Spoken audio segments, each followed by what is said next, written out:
السلام عليكم ورحمة الله تعالى وبركاته، متبعي قناة أذواق معلومات ونصائح. يا رب تكونوا بصحة جيدة. أنا في طريقي إلى مدينة بوزنيقة. بغيت نشارك معكم هذه الأجواء الربيعية الجميلة عبر ربوع المملكة المغربية. تبارك الله.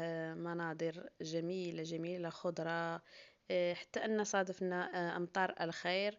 الحمد والشكر لله على هذه النعم. صراحة أجواء رائعة جدا.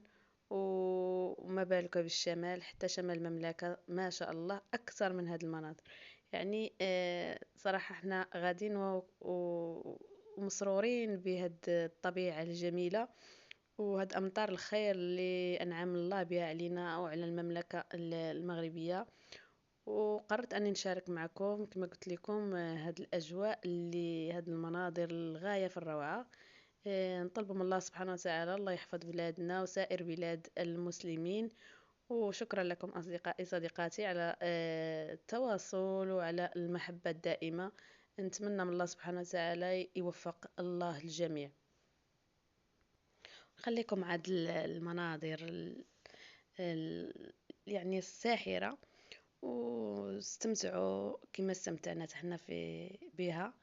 وإن شاء الله يا ربي دائما بلادنا وسائر بلاد المسلمين تكون مزدهرة وتكون جميلة ويعم الأمن والأمان على كل البلاد العربية والإسلامية. وإن شاء الله دائما نشوفوا أجمل مناظر، عيوننا تشوف أجمل المناظر. تابعوا معي الفيديو حتى الأخير واستمتعوا.